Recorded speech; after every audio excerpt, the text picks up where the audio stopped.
আসসালামু আলাইকুম সুপ্রিয় শিক্ষার্থীরা, আশা করি তোমরা সকলেই ভালো আছো।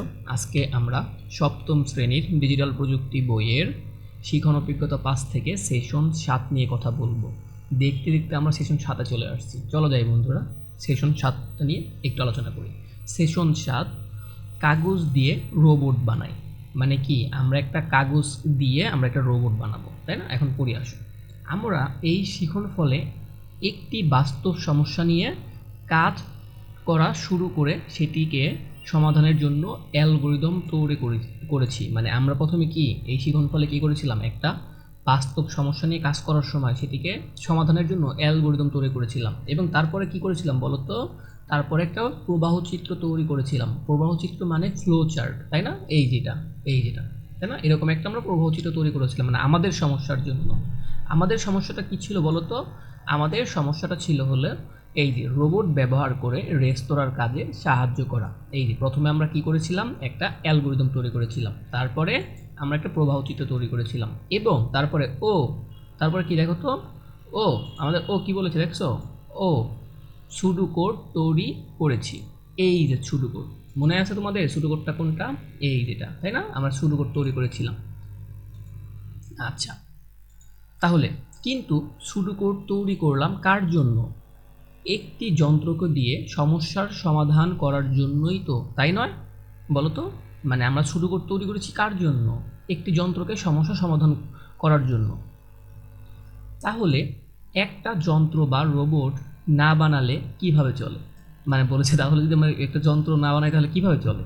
এবার আমরা একটি রোবট তৈরি করব কাগজ কেটে, আর এজন্য আমরা ব্যবহার করব প্রবাহ চিত্রের বিভিন্ন প্রতীককে। মানে আমাদের কি প্রতীক ছিল না, একটা শুরুর প্রতীক ছিল, শুরু বা শেষের প্রতীক ছিল, একটু কার্ভ জাতীয় যেরকম, তাই না? এবং ইনপুট আউটপুটের জন্য একটা প্রতীক ছিল একটু বাঁকা, তারপরে হচ্ছে কোনো একটা কাজ সম্পাদন করার জন্য একটি কি আয়তাকারের মতো ছিল, তাই না? এই প্রতীকগুলো ব্যবহার করে আমরা কি করবো, আছে ব্যবহার করব। এই জন্য নিচে একটি প্রবাহ চিত্র তৈরি করাই আছে, সেটিকে অনুসরণ করে আমরা এই রোবট তৈরি করব। প্রয়োজনীয় উপকরণ কি? কাঁচি ও আঠা।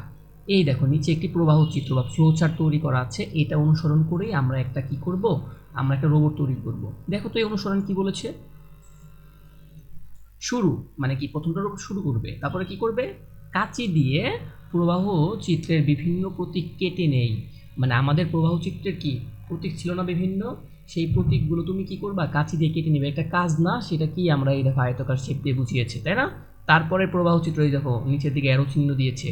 তারপরে কি বলেছে? আঠা দিয়ে বিভিন্ন প্রতীক একসঙ্গে জোড়া লাগিয়ে পছন্দ মতো কাগজের রোবট তৈরি করি। মানে কি, প্রথমে কি কাঁচি দিয়ে আমরা কাগজ কেটে নিলাম, তারপরে কি করব, সেগুলো আঠা দিয়ে লাগাতে হবে না, সেটাই বলেছে। এখন তারপরে সিদ্ধান্ত নিচ্ছে, এটা কি ডায়মন্ড শেপ, এটা কি সিদ্ধান্ত প্রতীক। এখন সিদ্ধান্ত নিচ্ছে প্রয়োজনীয় সব কাগজ কি জোড়া লেগেছে। মানে আমাদের যে প্রয়োজনীয় কাগজপত্র ছিল রোবট বানানোর জন্য, সেই প্রয়োজনীয় সমস্ত কাগজ কি জোড়া লেগেছে? যদি হ্যাঁ হয়, জোড়া লেগে থাকলে তো আমার কোনো কাজ নেই, আমার রোবট বানানো তৈরি হয়ে গেছে, তাহলে কি শেষ করে ফেলবে। আর যদি না হয় তখন কি করবে বলো তো? যদি না হয় তাহলে আবার ব্যাক ওই কাজটার কাছে যাবে, তাই না? যে কি করবে, আঠা দিয়ে প্রতীকগুলো একসঙ্গে আবারও জোড়া লাগাবে। ঠিক আছে, এভাবেই চলতে থাকবে যে পর্যন্ত কাজটা শেষ না হয়। আশা করি প্রবাহ চিত্র দেখেই বুঝতে পারছো কিভাবে আমাদের কাজের রোবট তৈরি করতে হবে বা করব। এখানে একই প্রতীক একাধিক দেওয়া আছে, পছন্দ মতো যে প্রতীক যতগুলো খুশি ব্যবহার করে দলগতভাবে নিজেদের পছন্দ মতো কাগজের রোবট তৈরি করো।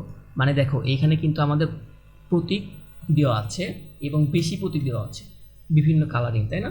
তোমার যে কয়টা লাগে তুমি এখান থেকে নিয়ে ব্যবহার করে তোমরা দলগতভাবে একটা রোবট তৈরি করতে পারো, তাই না? এই দেখো আমাদের স্টার্ট বা শুরু বা শেষ, তার জন্য এই প্রতীক। তারপরে কি এই আয়তাকার শেপ, তারপরে কি এটা কাজ, আর ইনপুট আউটপুটের জন্য ইনপুট, তাই না? ইনপুটের জন্য দেওয়া হয়। তারপরে সিদ্ধান্ত প্রতীক, মনে আছে? সিদ্ধান্ত নেওয়ার জন্য ডায়মন্ড শেপ, তাই না? এই প্রতীকগুলো তুমি একের অধিক ব্যবহার করেও তুমি তোমার রোবট বানাতে পারো। এখন বলেছে মজার জিনিস হচ্ছে আমরা নিজেরা এই কাজটা করছি, তাই এই প্রবাহ চিত্রে দেয়া নির্দেশনা অনুসরণ করে পছন্দ মতো প্রতীক কেটে কাগজের রোবট তৈরি করে নিচ্ছি। তবে কম্পিউটার নিজে এমনভাবে পছন্দ মতো প্রতীক আলাদা করে নিতে পারে না। মানে কি, আমরা দেখো আমাদের নিজেরা তৈরি করতেছি দেখে আমরা পছন্দ মতো আমরা কি প্রতীক কেটে নিতে পারতেছি, কম্পিউটার এটা পারবে না। এটি করার জন্য, কম্পিউটারকে পারার জন্য কী করতে হবে, এটি করার জন্য কম্পিউটারকে আগে থেকেই শিখিয়ে নিতে হয় কোনটি কী প্রতীক ও দেখতে কেমন। বুঝতে পেরেছো? মানে আমি হয়তো নিজে করছি দেখে আমরা কেটে নিতে পারছি, কিন্তু কম্পিউটার চিনবে না। ঠিক আছে, কম্পিউটারকে আগে শিখিয়ে নিতে হয় মানে কোনটি কী প্রতীক এবং দেখতে কেমন। বুঝতে পেরেছো? আচ্ছা, তাহলে এই যে প্রতীকগুলো আছে তোমরা এখান থেকে একের অধিক প্রতীক নিয়ে তোমরা একটা হচ্ছে তোমরা একটা বানাবা, রোবট বানাবা। ঠিক আছে, এই যে এইখানে বলেছে, দেখছো এখানে কি বলেছে, আগের পাতার প্রতীকগুলো কেটে নিজের মতো রোবট বানায়। আমি তোমাদের উদাহরণস্বরূপ একটা রোবট দেখিয়েছি, এই দেখো এখানে কি আয়তাকার শেপ আছে, এখানেও আছে, তাই না? আর তুমি এখানে তোমাদের ওই যে স্টার্টের এইখানে ওইটা দিতে পারো। এটা আমি বানিয়েছি, তোমার ইচ্ছা হলে, মানে আমি তোমাদের উদাহরণস্বরূপ দেখানোর জন্য এটা এনেছি। তুমি তোমার ইচ্ছা মতো এইখান থেকে প্রতীক, যে কোনো প্রতীক ব্যবহার করে একটা রোবট তৈরি করবা। ঠিক আছে, এটাই তোমার হচ্ছে এই সেশনের কাজ, আর কিছুই না আশা করি। আর তুমি হচ্ছে পারবা। আর তোমার যে আমার মতো হুবহু বানাতে হবে এরকম না, তোমার এখান থেকে যে কোনো প্রতীক নিতে পারো, এখান থেকে যে কোনো প্রতীক নিয়ে তুমি হচ্ছে এরকম করে একটা রোবট তৈরি করে ফেলতে পারো। ঠিক আছে, আশা করি তুমি বুঝে গেছো। আজকের মতো এই পর্যন্তই, পরবর্তী সেশনে আবারও দেখা হবে। ধন্যবাদ সকলকে।